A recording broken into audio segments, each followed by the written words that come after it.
Gloire à Jésus-Christ. Que le nom du Seigneur soit béni. Que le nom du Seigneur soit célébré. Que le nom du Seigneur soit magnifié dans le nom de Jésus-Christ. Merci, mon frère et ma soeur. Toi, tu te connectes à moi maintenant. Toi, tu prends plaisir à me suivre. Toi, tu fais partie de ma communauté. Je bénis le nom de l'Éternel sur ta vie. Je prie que la grâce et la faveur du Seigneur te localisent en ce jour et qu'il t'accorde ce dont tu as besoin au nom de Jésus-Christ. Que Dieu bénisse dans ces instants, que Dieu bénisse ce moment, que sa grâce et sa faveur soient à notre partage au nom de Jésus-Christ. La puissance de la prière. Oui, quand on parle de la puissance de la prière, c'est cette prière qu'on fait et on obtient l'exaucement. Alléluia. On dit que cette prière a été puissante. Et nous avons vu le cas de Jaïbet qui avait été maudit entre griffes par sa maman à la naissance parce qu'elle en avait tellement souffert qu'elle lui a donné le nom de souffrance.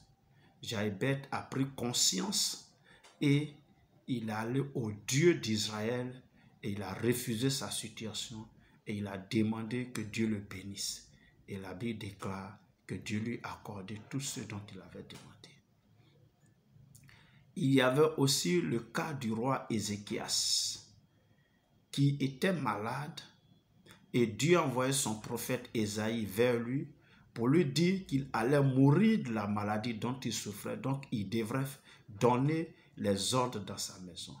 La Bible dit que Ézéchias a tourné le dos contre le mur et il a prié.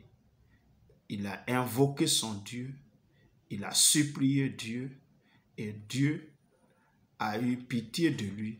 Et l'Éternel a demandé à Ésaïe, qui était encore dans la cour du palais, il n'était même pas encore arrivé au milieu de la cour, Dieu va lui demander de retourner à son serviteur Ézéchias pour lui dire qu'il a entendu sa prière et qu'il lui donnerait 15 ans de plus. Alléluia. La puissance de la prière, donc c'est cette prière qui est accompagnée d'exaucement de façon instantanée. Alléluia. Et aujourd'hui, on va voir un autre personnage de la Bible qui a fait preuve de la prière, de puissance, la puissance de la prière et qui a également été exaucé. Amen, amen.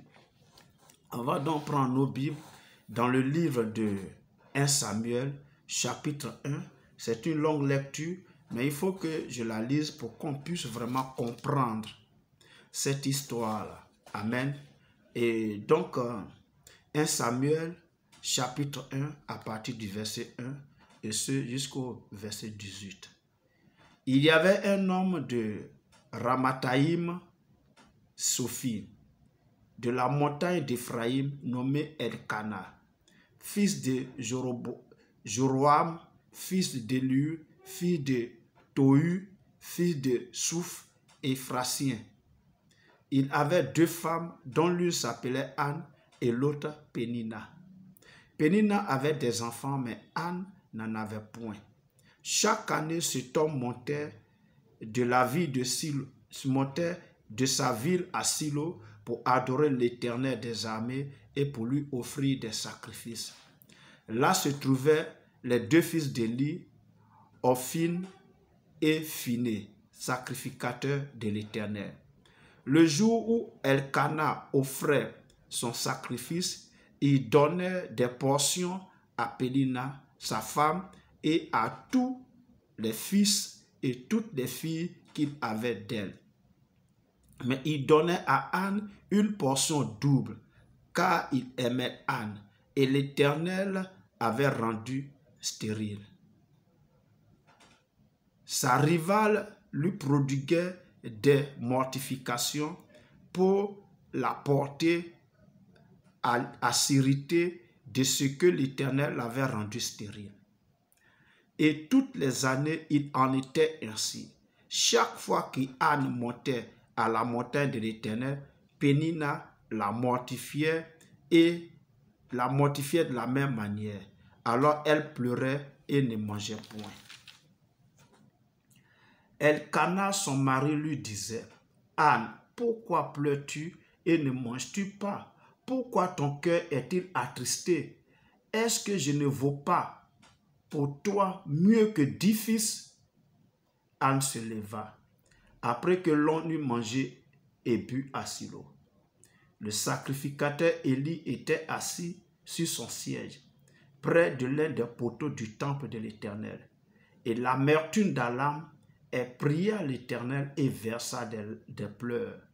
Elle fit un vœu en disant, « Éternel des armées, si tu daignes regarder l'affliction de ta servante, et si tu te souviens de moi, et n'oublie point ta servante, et si tu donnes à ta servante un fils, je le consacrerai à l'Éternel pour tous les jours de sa vie, et le rasoir ne passera point sur sa tête. » Comme elle restait longtemps en prière devant l'Éternel, Élie observa sa bouche. Anne parlait dans son cœur et ne faisait que remuer les lèvres, mais on n'entendait point sa voix. Élie pensa qu'elle était ivre et il lui dit, « Jusqu'à quand seras-tu dans l'ivresse? Fais passer ton vin. » Anne répondit, « Non, mon Seigneur, je suis une femme qui souffre en son cœur et je n'ai bu ni vin ni boisson enivrante, mais je répandais mon âme devant l'Éternel. Ne prends pas ta servante pour une femme pervertie, car c'est l'excès de douleur, de ma douleur et de mon chagrin qui m'a fait parler jusqu'à présent. » Élie reprit la parole et dit, « Va en paix et que le Dieu d'Israël exauce ta prière que tu lui as adressée. » Et elle dit, « Que ta servante trouve grâce à tes yeux. » Et cette femme s'en alla en mangeant et son visage ne fut plus le même. Alléluia. Gloire à Jésus-Christ. Ça a été long, mais il fallait que je lise un peu cette histoire-là. Donc, ici, il est question de Anne. Elle vit dans un foyer polygame et dans ce foyer-là, sa coépouse Pénina avait des enfants. Donc, le problème n'était pas le mari. C'est Anne qui était stérile. Et dans la lecture, on a constaté que c'est l'Éternel qui l'avait rendue stérile. Amen. Mais elle était toujours chambrée, moquée, elle était toujours vraiment méprisée, mortifiée par sa rivale qui tenait des propos pour véritablement lui faire du mal. Et la Bible dit que chaque année, ils allaient adorer Dieu à Silo. Et à Silo se trouvait le sacrificateur Élie. Et donc, quand ils allaient chaque année, Elkana, le mari, il donnait des portions à sa femme Pénina et à tous ses filles et à tous ses fils. Mais à Anne, il donnait le double parce qu'il aimait beaucoup Anne. Mais Anne souffrait beaucoup quand Pénina la mortifiait, se moquait d'elle et on va dire que vraiment la méprisait. Et donc Anne pleurait et elle ne mangeait pas. Mais ce jour-là, quand ils sont arrivés, la Bible dit qu'après avoir mangé et bu, Anne s'est mise à part. Alléluia. Elle s'est mise à part et elle allait invoquer le Dieu d'Israël. Et c'est sa prière-là que je déclare ici, qu'elle est une prière puissante. Parce que quand vous lirez la suite de l'histoire, Dieu lui a effectivement donné un fils. Amen. Mais ce qu'on doit retenir dans l'histoire d'Anne, alléluia, c'est qu'elle avait un problème. Vous savez, chacun de nous a un problème.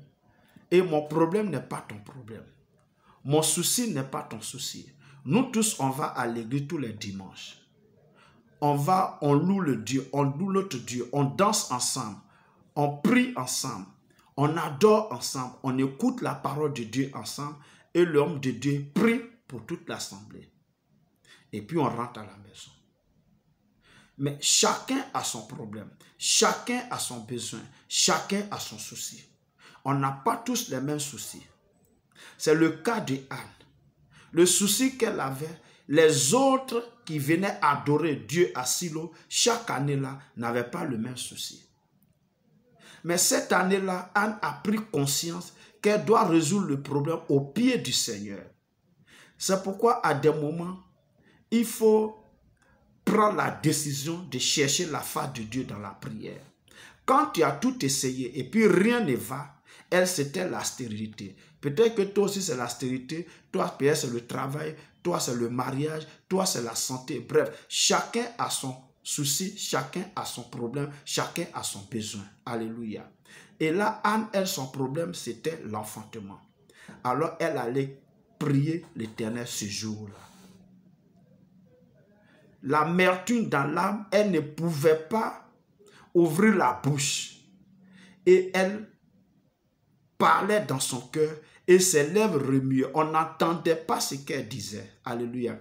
Donc, pour vous dire que la puissance de la prière n'est pas une prière audible que tout le monde entend. Non. C'est une prière que l'Éternel entend. Alléluia. Mais dans l'attitude d'Anne, ce qui me plaît, vous allez voir quelque chose. C'est que les gens ont fini de manger et de boire. Donc, on va dire le programme est fini. C'est en ce moment-là, elle allait prier. Alléluia. Quand tu as un souci et puis tu viens dimanche à l'église, après tout le culte, quand le culte est fini, tu peux te mettre à part. Quitte la distraction, les causeries qui ne t'apportent rien. Du genre, aujourd'hui, le culte était chaud, hein? Le Saint-Esprit est descendu. Aujourd'hui, l'homme de Dieu était inspiré. Ou aujourd'hui, on dirait, le vieux n'était pas trop inspiré, hein? Aujourd'hui, vraiment, je n'ai pas trop senti le vieux. Les causeries qui ne t'apportent rien, là, quitte dedans. Si tu as fini de saluer ceux qui sont autour de toi, mets-toi quelque part à part et commence à invoquer le Dieu que tu pries, Jésus-Christ de Nazareth. Commence à lui apporter ton sujet. Commence à lui apporter ton problème. Parce que ta souffrance, là, c'est toi seul qui la vis. Personne d'autre n'a vu dans l'église. Alléluia. La souffrance de Anne, là, c'était elle seule. Même Elkana ne vivait pas ça aussi. Parce que Elkana, lui, il avait des enfants. Alléluia. Que Anne lui en donne ou pas, ça ne lui disait rien. C'est pourquoi il pouvait dire non, je vaux mieux que 10 enfants. Sinon, s'il était à la place de Anne, il allait comprendre la souffrance de Anne. La souffrance dans laquelle tu es là, c'est toi ceux qui connais le poids de ces souffrances. Mets-toi à part. Éloigne-toi du brouhaha. Éloigne-toi des autres et fléchis genoux devant le Dieu d'Israël, devant le Dieu des chrétiens que tu invoques. Prie et apporte ta cause. Alléluia. Ne sois point distrait. Deuxièmement, même les paroles que les gens vont dire autour, n'écoute pas. Parce que les gens vont dire, le frère là, la soeur là, après tout ce qu'on vient de faire, avec le mouvement de l'esprit, ils vont encore, vraiment ils exagèrent quoi. Il y a des gens qui veulent se passer comme eux, ils sont trop saints, ils sont trop spirituels. Tu entends, ils sont en train de parler autour de toi, mais ne broche pas dedans. Tu es concentré, sois focus sur ton problème et prie ton Dieu qui est dans le secret avec toi. Alléluia. Dans le cas de Anne, c'est le sacrificateur lui-même qui vient la traiter d'une femme pervertie, qui vient la traiter d'une femme qui est ivre. Mais elle n'a pas pris ça en mal. Parce que elle est focus sur son problème. C'est le sacrificateur, Élie ne peut pas résoudre son problème. Elkana ne peut pas résoudre son problème. Personne ne peut pas résoudre son problème. Il n'y a que l'Éternel seul qui peut résoudre son problème. Donc elle est focus, elle est focalisée, elle est concentrée sur son sujet. Et elle crie à l'Éternel. Et la Bible déclare que Dieu lui a accordé cela. Je vais t'inviter à avoir cette attitude d'Anne. À un moment donné, quitte un peu le confort, quitte un peu la distraction, quitte un peu tout ce qui entre ton esprit et autres, et concentre-toi sur ton sujet. Va à l'Éternel. Va prier l'Éternel. Tu n'as pas prié de crier, non, pour montrer que tu es en train de prier. Prie le Seigneur. Sois sincère. Verse des larmes devant le Dieu Tout-Puissant. Et l'Éternel manifestera sa compassion envers toi et il t'accordera ce que ton cœur désire. La puissance de la prière. Aujourd'hui, il était cas de la prière de Anne. J'espère que ça t'a fait du bien et que tu vas agir de la sorte dans le nom de Jésus-Christ. Merci donc de m'avoir suivi. Nous sommes donc à la prochaine pour un autre enseignement. D'ici là, porte-toi bien. Au nom de Jésus-Christ que j'ai prié. Amen.